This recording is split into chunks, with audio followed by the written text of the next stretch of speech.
All right, kind enough to give us a couple minutes here to talk about the Communist Party of China. We've been talking about it here on the show, the dangers of China and the US's relationship, or maybe lack thereof, with China. We're going to get into some of that in just a second with a reporter over at the Epic Times, Nan Su's, joining us here on the podcast. Nan, Mike Leon, thank you so much for hopping on the program. Oh, Michael, thank you for having me today. Let's start at a high level here because there's a lot to get to, and there was some recent legislation. I was telling you this off air about, with TikTok, obviously a Chinese-owned company with ByteDance and the influence there from the CCP with respect to that app. So let's just start at a 30,000-foot overview, which we like to do here on this show. Tell us a little bit about what you've been covering with respect to the Communist Party of China and their influence, around the world, and specifically here in the United States.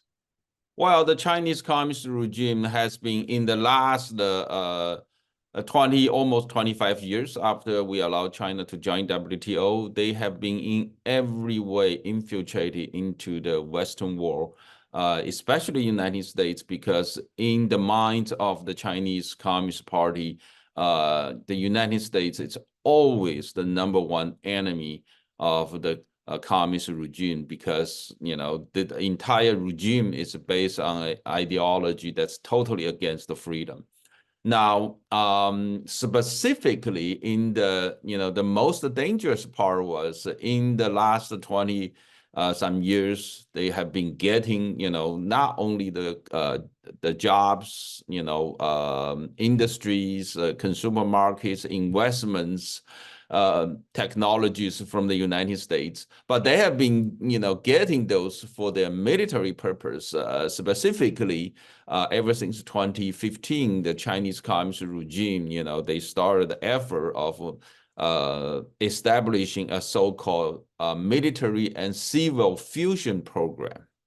Now, under the Central Commission of Chinese Communist regime's military, there is a committee named Military and Civil Fusion Program. And guess who is the director of the committee? It's Communist leader Xi Jinping himself. That just tells you how important that committee is. What they have done is they come to the Western world, like United States. They will send their universities, research institutions, commercial corporations, and all kinds of other organizations. They will come to the Western world, come to the United States under the name of exchange, like academic exchange. They will get the technologies, then they will go back to give to their military. Now, keep in mind, we are living in the age that's very much different than, how things used to be in the 60s and 70s. In those times that the military, the U.S. military actually has a very advanced technology. And then later, we use that for the commercial purpose to benefit our society. But nowadays, it's totally different. Than the most advanced technology, they are owned by like a Microsoft, Google, like NVIDIA, right? They are commercial corporations. So that's how the Chinese Communist regime, they are, they're taking the advantage. They reach out to those organizations directly, including our universities. They will get their technology. They will give to their military for their military purpose, so they can get ahead of our technology for our military. So that's how they're trying to do handle the whole things to catch up and to increase their power. Right. No, and I've worked with some other companies, outside of the US, obviously, and it's a lot of like what you said in terms of like this disguise of trying to do it under this free trade type of situation. And you're seeing it a lot with universities. We saw it a lot in the GOP debates that happened in the fall, where Ron DeSantis was talking about some of the things Nikki Haley has done to appease the Chinese Communist Party in South Carolina, and then some of the legislation that he passed in Florida. So you're right. It's pretty interesting. I want to shift because there's a lot of different directions we can go off of this. But Congress just recently passed funding. We saw that happened this past week. Nick and I were covering it. My co-host on the show here, we were covering this about the foreign aid package, $95 billion. About 68 billion of it is going to go to Ukraine, and obviously then the war that's happening in Gaza with Israel. So money's going to go to that, but there was about 8.1 billion appropriated that's going to be for the Indo-Pacific, and specifically will help the U.S. with its defense in case China were to invade Taiwan. And this is something we've talked to military analysts about. And I would love for you, because I know you've done some recent articles around this, specifically around the relationship. So can you kind of, again, at a 30,000 foot overview, explain why China wants Taiwan back? Can you kind of explain that to us, and why it's instrumental for the US or Western world and the countries that are in the Indo-Pacific to protect Taiwan from being invaded by China? Well, Taiwan is important to the United States, to the Western world, and to the entire Indo-Pacific region's stability and peace. Now keep in mind that the core security strategy of United States right now, it's called the Indo-Pacific strategy, which deal with the region that extended from nations around Indian Ocean all the way to the other side of the Pacific, that includes the entire American continent. Now, this strategy called this region, you know what the name they call it? They call it the entire world's center of gravity. Why? Because this is the region that actually encompasses half of the world's total population and 2/3 of the entire world's economy by GDP. Now, China is the biggest threat to this world's center of gravity if China invaded Taiwan. Now, why Taiwan is so important? Now, the Chinese Communist regime always say, the way they want to, reunify Taiwan, but that's a big lie. It's a big lie. The Taiwan, the island nation has never belonged to the Chinese Communist regime, never belongs to the so-called People's Republic of China, never been part of it. Now, 1895, Qingdai, the island has been ruled by Spanish Empire, Dutch Empire since and then later Qing Dynasty in China. But in 1895, Qing Dynasty, after loss of war to Japan, gave the island to Japan until 1945. It was U.S. military took the island back from Japan. Okay, that's very interesting, right? U.S. military took the island back from Japan's hand and occupied the island until 1954. Now, and then in 1954, the U.S. government signed a treaty with Taiwan's government, and it's a mutual defense treaty. That was the point the U.S. government basically recognized Taiwan is a part of Taiwan's government, which is the formal name of it is called Republic of China. So you have a Republic of China in Taiwan and People's Republic of China in China. So that's, so you see the entire history. Taiwan never belonged to China, the People's Republic of China, the Communist China. So the Communist China say they want to reunify Taiwan. That's a big lie. That's not Taiwan, the island. It's not really what they are going after. But what they're really going after is South China Sea. Now, South China Sea, it's like a little corridor running north and south. And then Taiwan is on the northern end of that corridor. Now, it's like a little cap. You can, you can keep the corridor open or closed. If China controls Taiwan, then you will have a dominant control of South China Sea. Now, Chinese Communist regime has started building man-made islands in South China Sea in 2013. What they have done is they dump a massive amount of concrete to reefs in the South China Sea. Now, Reef is something when you have high tide, it's below water. When you have a low tide, it's above water. Now, based on the international law, no country can claim the sovereignty of a reef, but however, you can claim sovereignty of islands as well as 12 miles of territory water from the coastal line of the island, right? Now, what they have done is they make a reef become islands, then they will go ahead, move forward to claim the sovereignty of those islands. Back in 2015, Chinese Communist leader Xi Jinping promised President Obama that China will never militarize those man-made islands. But however, so far, they have, until now, they have fully militarized the 3 out of 7 man-made islands. So now, but however, those small man-made islands are not significant enough for China to have dominant control of South China Sea. But if they take over Taiwan, things will be totally different. They will have dominant control of South China Sea. And once the Chinese regime leader have the dominant control of South China Sea, they will be able to do a few things. Huge impact to the entire Indo-Pacific region. Number one, they will be the Chinese Communist regime will be able to choke the economic lifeline of Japan. Now, Japan is the world's 4th largest economy, used to be the 3rd. Last year, Germany, little bit higher than Japan, so now it's number 4, but it's the most important ally of United States in the region.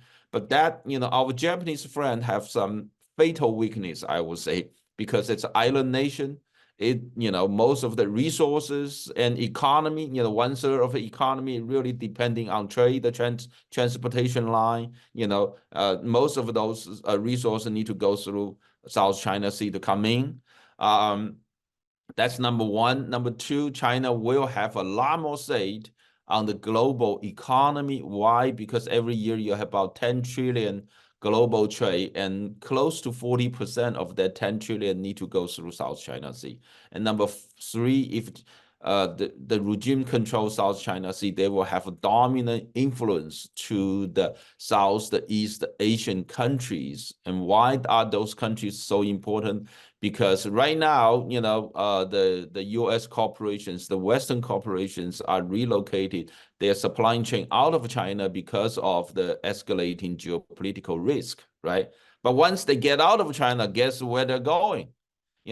Besides, some of them will land to India, but most of them will go to Southeast Asian nations. And China doesn't want to let go their control of our supply chain. That's why they're going after South China Sea. And also, if China controls South China Sea, the Chinese Communist regime, there will be nobody. There will be nobody there to stop the regime from moving further down south to threaten another very important ally of United States, that's Australia. So, besides all that, if Chinese Communist regime controls Taiwan, they will also gain the access to the entire Western Pacific region. After, once they enter it, the next thing is, Hawaii, right? So it's completely coming to the United States. It's a huge security concern to the United States. And that's why, the Chinese Communist regime is going after Taiwan. This is why we have subject matter experts on the show to kind of explain some of this stuff, because as you were talking there, you can't help but notice the parallels between what Russia and Vladimir Putin is doing with Ukraine and the fear of him going further west to Poland and then going to other NATO countries, Finland, that are all on the border. And you kind of are mentioning some of that, of what China's aggression could do. I'm curious from your perspective, as you've been reporting on this and you've been covering this. We recently had Representative Seth Moulton on the program, and he's on a very, damning committee that's in the House. It's a select committee on strategic competition between the U.S. and the Chinese Communist Party. And like their big mission, as I was reading about the committee earlier today, and I want to read it for you here and I want to ask you a follow-up on it. They are working on a bipartisan nature, Republicans and Democrats, to build consensus on the threat posed by the Chinese Communist Party and develop a plan of action to defend the American people, our economy, and our values. So that's a subcommittee right now working in Congress diligently on this. What do you make of the US's response to all of this? China's, I want to call it like pseudo aggression, because we saw at that recent meetup between Xi and President Biden in San Francisco. Afterwards, President Biden said he is a dictator. And if you remember in the video, Anthony Blinken, the Secretary of State, was kind of shaking his head. You don't want to say that because you don't want to say it out loud because I got to go deal with my counterpart over there in China. So what do you make of the way the U.S. has been responding, not only the President of the United States, the Biden administration, but now what you're seeing in Congress, where there's this bipartisan committee to talk about the dangers of the Communist Party of China? Well, all I can say is that we're too slow. We are too slow dealing with the threat. We have been, making the entire China policy in the past almost a half century with a kind of a wishful thinking. If we trying to, make China become richer, one day, the Beijing's leaders, they wake up in the morning, they will make China become a part of the democratic world. That's a wishful thinking. It's totally fail. But, along with that, more than 20 years of, wishful thinking, based China policy, at the same time, we're still thinking, the rosy picture of the future of China to us, the Chinese communist regime become the biggest threat of the entire human history. Now, keeping in mind, I call it the biggest threat to the peace and freedom in the entire history of mankind. Now, I often challenge people to make 5 different aspects of comparison yourself. You pick any other regime in the human history in your mind, within your knowledge base. You make a comparison between that regime and the Chinese communist regime today. In the 5 years back, economic power, military power, the technology it possessed already, and a total population, as well as the history of killing its own people, killing Chinese people.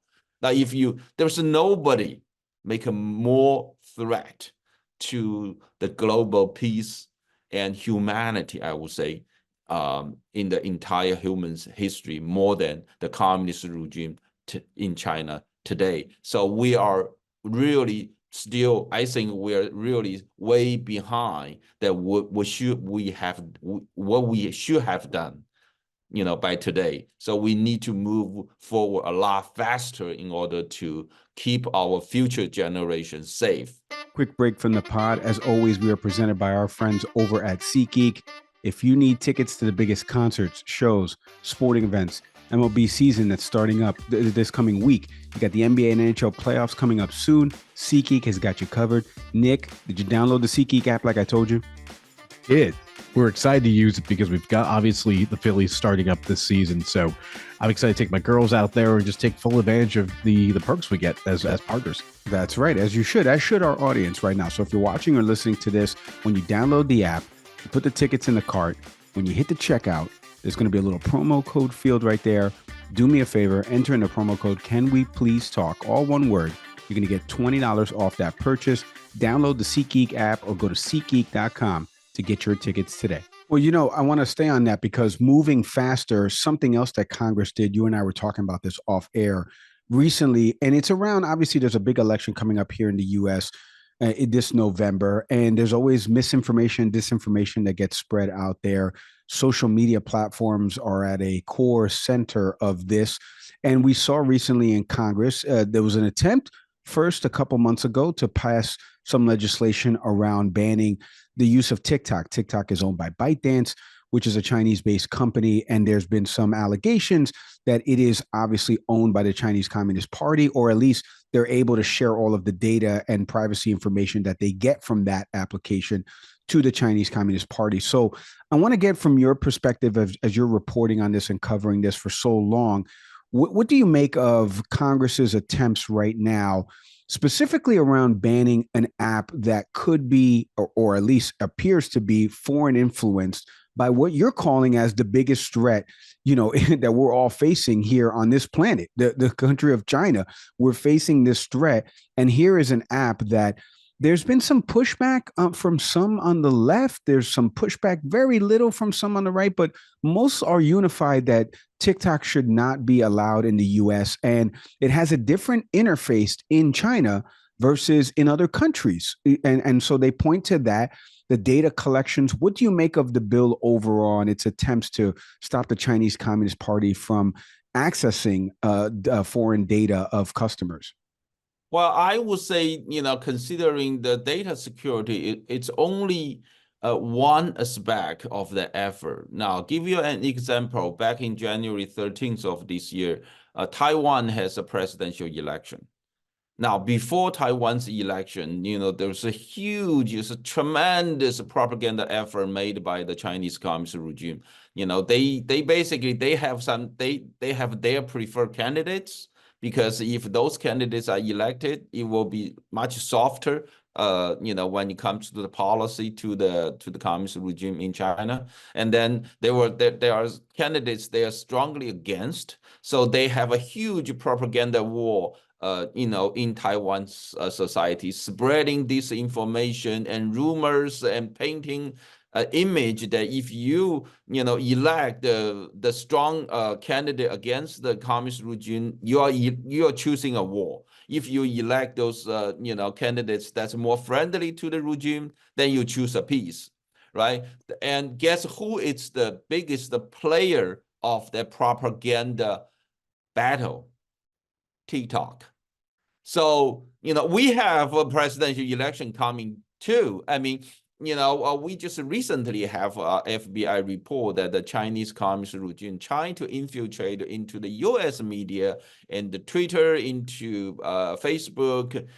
They have a bunch of propaganda personal platforms set up there, and then there's a bunch of other personal platforms that connected to expand their message. And they're doing the same thing here in the United States. And if you are a congressional candidate, you want to take a strong policy against the communist regime, they will spread disinformation or negative messages against these propaganda these candidates. Or if they think you are going to be more friendly to the regime, they will prepare the good messages for you. So they are doing the same thing here, and if we don't learn from whatever happened to Taiwan's election back in January that took place in Taiwan, then our presidential election may be impacted by allowing TikTok, that kind of a propaganda machine of the communist regime, normally operating in our country. Nan, it's such good stuff that you've given me today here and our listeners on the show. For people that maybe are not following this as intricately as you are, writing articles and covering all this stuff, I'd be remiss if I didn't ask you about something I saw recently. It was in a Hill article about Shen Yun, which is the dance company that really advertises about 5,000 years of a history in dance, and China before communism is kind of the tagline here. It's kind of talking about something positive, but I know something's been happening with Shen Yun with respect to the Republic of China, like you're saying, about this spreading of disinformation and misinformation, specifically calling them an anti-society cult.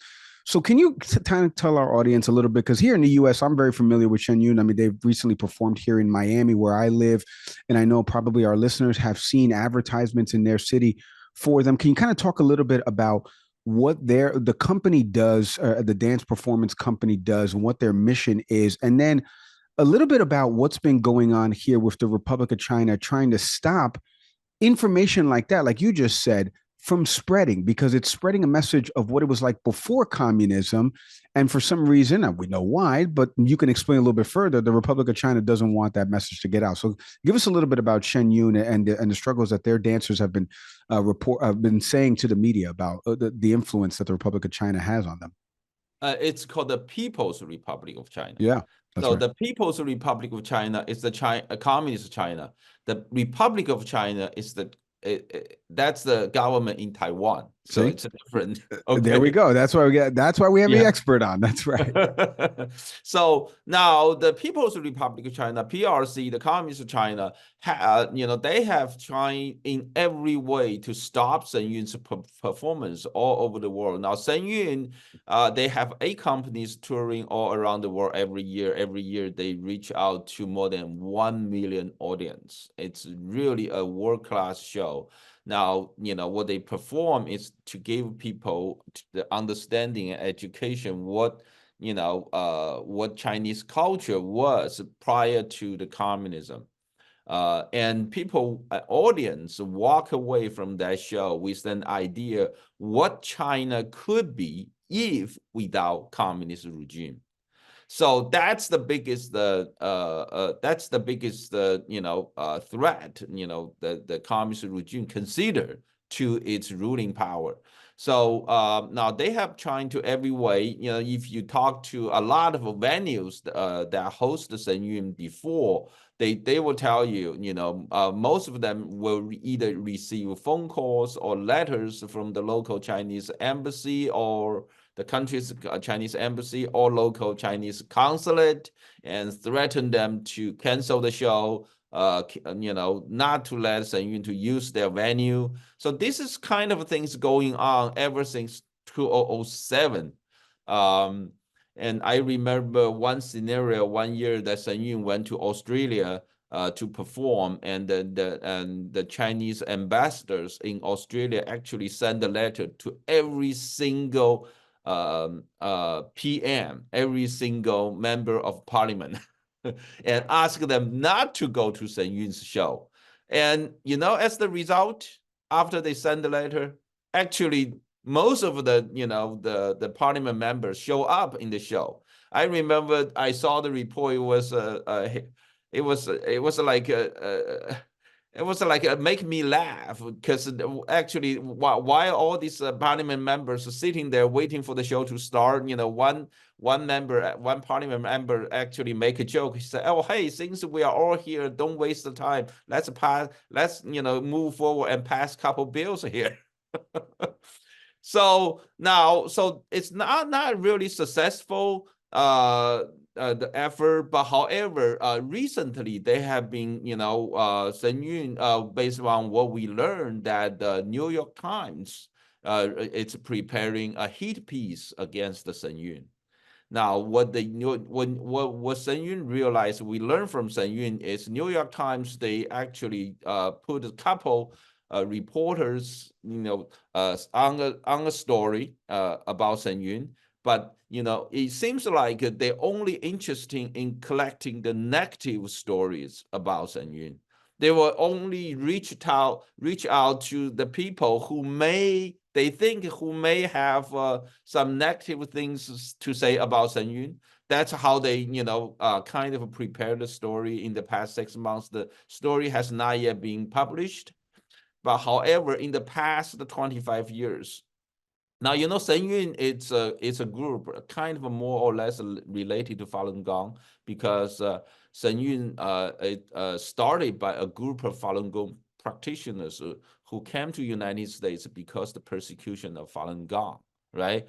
Now, that's how they started this performing group, because it's similar like the ballet dancers who left Russia, Soviet Union, came to United States for freedom. It's a kind of a similar story. And now, but in the past 25 years, the New York Times has been really doing the big favor to the Chinese Communist regime. The majority of their stories related to the persecution against the Falun Gong, it's either contain the disinformation or misinterpretation of Falun Gong. And I remember in one case that the New York Times actually published a story. They interview a prisoner, a Falun Gong practitioner who are still in prison. And then they make a quote of that person who says, the re-education camp in China, it's more comfortable than his own home. So that's kind of why you have the persecution make millions of people lost their job, a lot of people die, broken families, and why you have the New York Times reporting, say, oh, those people, who practice Falun Gong and jailed by the Communist Party, who think that the re-education camp is more comfortable than their own home. So this is kind of the ridiculous report made by the New York Times in the past, and and what they are working on right now.